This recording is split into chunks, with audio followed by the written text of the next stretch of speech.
Hey there, welcome to Cheating Storytelling. I'm kicking things off with a tale that's been on my mind. I'm Edward, and for nearly 4 years, I figured I had everything sorted with Sharon. She wasn't like anyone I'd ever crossed paths with, sharp, clever, always thinking a few moves ahead. We first locked eyes at a tech conference in Albuquerque. She was handling PR for some new company, all energy and charm, while I was there tinkering with network security, steady as ever. Her fire caught my attention, and she seemed to like my calm. Things weren't flawless, but we carved out a life together, a nice apartment, good jobs, the works. From the outside, we looked solid, hosting dinner parties, taking weekend getaways, chuckling at goofy memes sprawled on the couch. Still, there were these little fractures. Sharon clammed up whenever her past came up. If her ex, Jared, got mentioned, even by mistake, she'd go cold. "He's long gone," she'd say with a flick of her hand, brushing it off like dust. No need to stress about that guy. I didn't press her, though maybe I should have. Sometimes, she'd pull away for no clear reason, staying late at client dinners, coming home with the faint scent of bar lounges clinging to her. I tried not to be that suspicious boyfriend, you know? We'd hang out with friends like Scott and Matthew, everyone joking about what a great pair we made. "You two are killing it." Scott would grin, lifting his drink. I'd nod and smile, not wanting to mess up the vibe. Then Sharon suggested a trip to Greece. "We've been working too much, Edward. Let's escape, just you and me." It sounded like a dream, son. Wine, a chance to hit reset.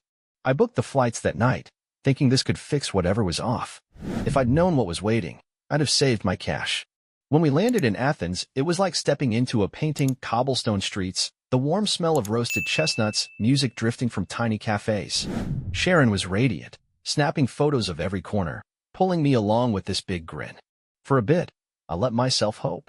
We hopped on trams winding up hilly streets, ate fresh seafood by the shore, stayed up late with glasses of cheap wine.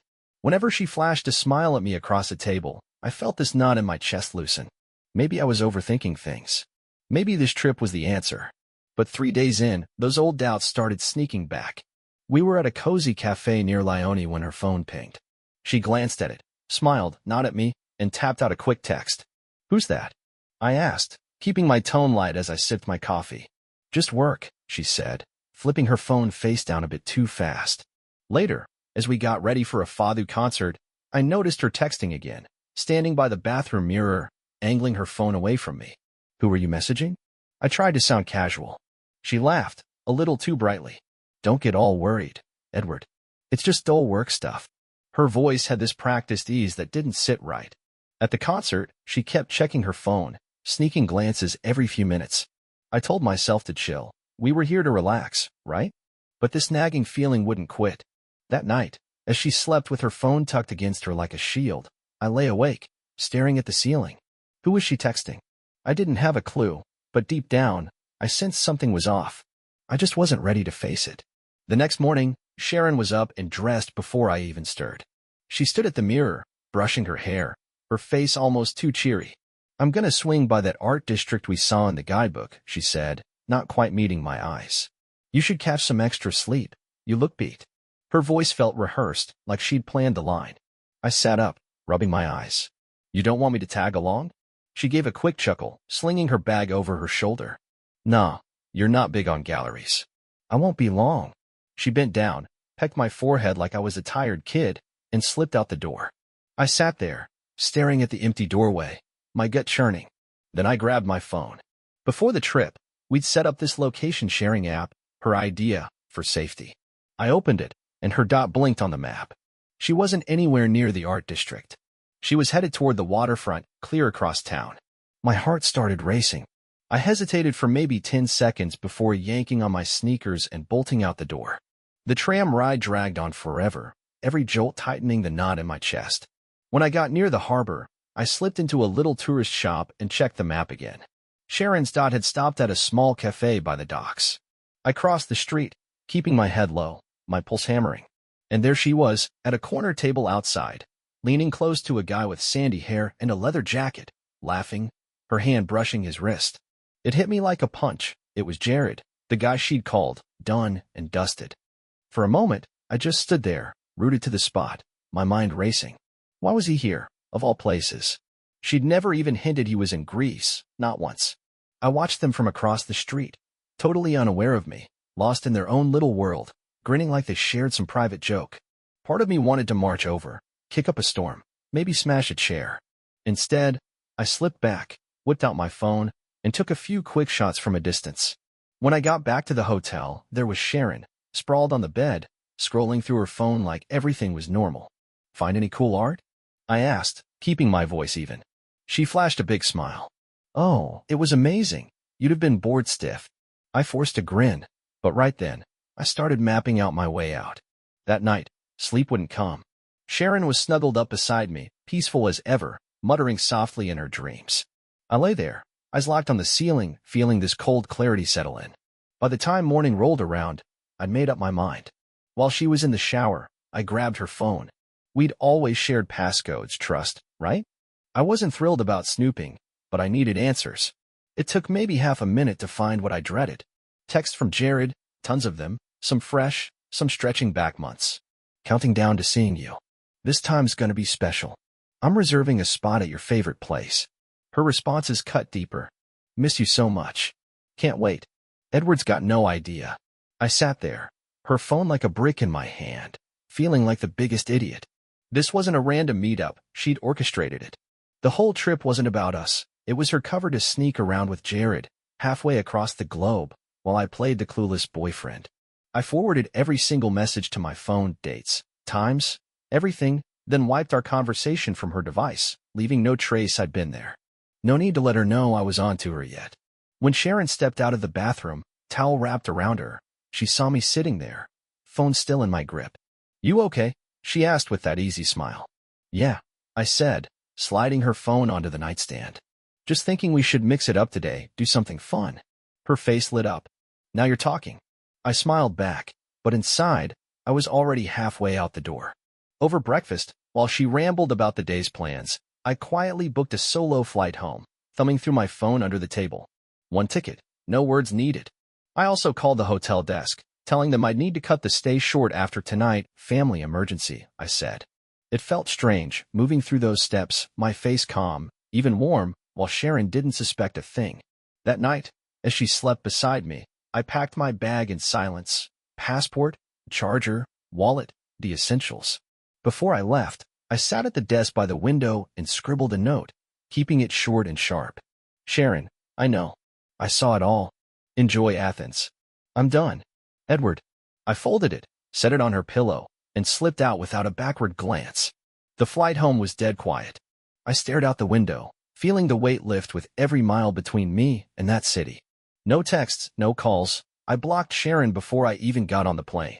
By the time I touched down in Indianapolis, my phone was buzzing like crazy, unknown numbers, random messages, missed calls. I ignored them all. I knew exactly what came next. First, I moved every penny from our shared accounts to my own, every last cent. Then I called a locksmith, getting the apartment locks changed before I even unpacked. After that, I gathered all of Sharon's things, clothes, makeup, shoes, whatever, and packed them into boxes, leaving them outside the door. I locked up, sank onto the couch, and let the silence wash over me. 3 days later, she came back. I heard the knock first, then her keys rattling, followed by louder bangs when she realized they didn't work. Her voice came through, sharp and wobbly, calling my name, begging me to open up. I stayed put, sitting in the dark, just listening. Through the peephole, I saw her spot the boxes. She stopped cold, hands shaking as she stared at her life, boxed up and left out like trash. She pounded harder, shouting my name again. I didn't budge. Eventually, she gave up. The next morning, Scott called. "Man," he said, skipping the small talk, "what went down in Greece?" I leaned against the window. "What did Sharon say?" "She's losing it," he told me. "Says you ditched her after some huge fight, crying to Matthew, posting cryptic stuff online. It's a mess." I almost chuckled. She conveniently left out the part where she flew across the world to cheat on me.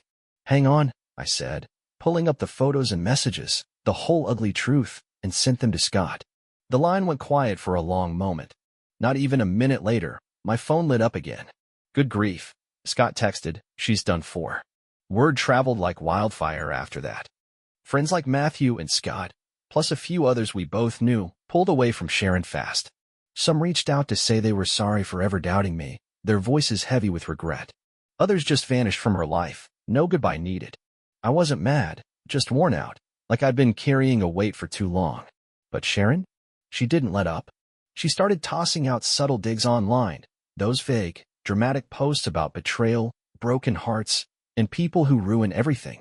Then she'd text me from random numbers, flipping between pleading for forgiveness and lashing out like a storm that couldn't decide its direction. One evening, my boss called me up. "Hey, Edward, just giving you a heads up, someone sent HR this odd, anonymous email about you. Wild accusations. We're not buying it, but you should know." I didn't need to play detective to figure out who was behind it. That was my breaking point. She'd already shattered our relationship, and now she was gunning for my job, trying to smear my name. I wasn't about to sit there and take it. The next morning, I sat down with a lawyer named Benjamin, spilling the whole messy story, the cheating, the harassment, those shady emails. He listened quietly, jotting down a few notes, and by the time we wrapped up, we had a plan, a cease and desist letter, straightforward and legally ironclad. No wiggle room, no gentle nudge. That same day, Sharon got served right at her office. A plain envelope landed on her desk in front of her coworkers. No fuss, no way to twist it. The letter laid it out clearly. Stop contacting me, stop spreading lies, or face a lawsuit. For 3 days, it was radio silence. Then one final text slipped through from some unknown number. "Think you're so clever? You're pitiful. Hope you enjoy being alone." I didn't bite back. I just blocked it and moved on. After that, it was done. Friends we used to share told me Sharon lost it when she got that letter, ranting and trying to weave new stories to save face. But nobody was falling for it anymore. Her lies crumbled once the truth came out. One by one, people cut her off, leaving her to deal with the mess she'd made. It wasn't about getting even for me. Not really. I just wanted her gone out of my life, out of my thoughts.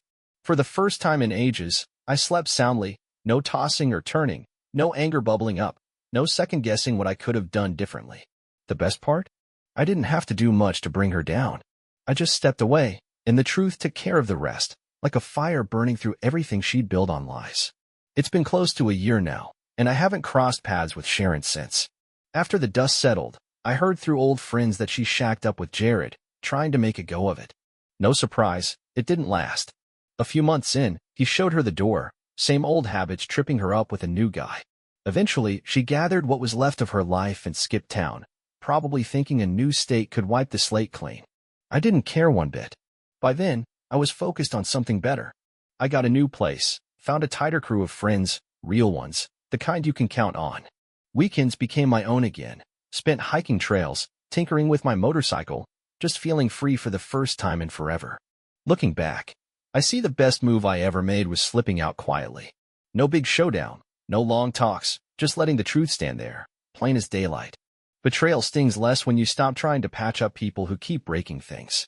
Once you see it all clearly, the lies, the games, the way they pull strings, you realize their chaos doesn't belong to you. Sometimes I think back to that first morning in Athens, Sharon laughing under the sun, acting like everything was perfect. It was never perfect. The real fresh start wasn't that trip. It was walking away without a glance over my shoulder. Now, when her name pops into my head, it's like static, faint and fading fast. No bitterness, no heartache, just calm. And let me tell you, after all that noise, calm feels way better than any kind of payback. Thanks so much for tuning into my story. If you enjoyed it, please hit that like button. It really helps out. And don't forget to subscribe to the channel for more stories like this one. I'd love to have you along for the next one.